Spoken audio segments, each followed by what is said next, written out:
मैं ऐसा क्यों हूँ? पट्टू तोता बड़ा उदास बैठा था। माँ ने पूछा, क्या हुआ बेटा, तुम इतने उदास क्यों हो? मैं अपनी इस अटपटी चोंच से नफरत करता हूँ, पट्टू लगभग रोते हुए बोला। तुम अपनी चोंच से नफरत क्यों करते हो? इतनी सुंदर तो है, माँ ने समझाने की कोशिश की। नहीं, बाकी सभी पक्षियों की चोंच कहीं अच्छी है। बिरजू बाज, कालू कौवा, कल की कोयल, सभी की चोंच मुझसे अच्छी है। पर मैं ऐसा क्यों हूँ? पट्टू उदास बैठ गया। माँ कुछ देर शांति से बैठ गई। उसे भी लगा कि शायद पट्टू सही कह रहा है। पट्टू को समझाएं तो कैसे?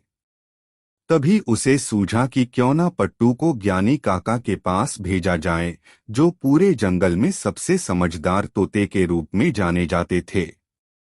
माँ ने तुरंत ही पट्टू को काका के पास भेज दिया। ज्ञानी काका जंगल के बीचों बीच एक बहुत पुराने पेड़ की शाखा पर रहते थे। पट्टू उनके समक्ष जाकर बैठ गया और पूछा, काका, मेरी एक समस्या है। प्यारे बच्चे, तुम्हें क्या दिक्कत है, बताओ मुझे, काका बोले। पट्टू बताने लगा, मुझे मेरी चोंच पसंद नहीं है। ये कितनी अटपटी सी लगती है। बिल्कुल भी अच्छी नहीं लगती। वही मेरे दोस्त बिरजू बाज, कालू कौवा, कल की कोयल, सभी की चोंच कितनी सुंदर है। काका बोले, सो तो है, उनकी चोंचें तो अच्छी हैं। खैर, तुम ये बताओ कि क्या तुम्हें खाने में केचुए और कीड़े मकोड़े पसंद हैं? छी, ऐसी बेकार चीजें तो मैं कभी न खाऊं। पट्टू ने झट से जवाब दिया। अच्छा छोड़ो, क्या तुम्हें मछलियां खिलाई जाएं? काका ने पूछा। या फिर तुम्हें खरगोश और चूहे परोसे जाएं? वैक, काका कैसी बातें कर रहे हैं आप? मैं एक तोता हूँ। मैं ये सब खाने के लिए नहीं बना हूँ, पट्टू नाराज होते हुए बोला। बिल्कुल सही, काका बोले, यही तो मैं तुम्हें समझाना चाहता था।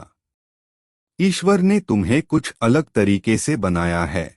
जो तुम पसंद करते हो वो तुम्हारे दोस्तों को पसंद नहीं आएगा, और जो तुम्हारे दोस्त पसंद करते हैं वो तुम्हें नहीं भाएगा।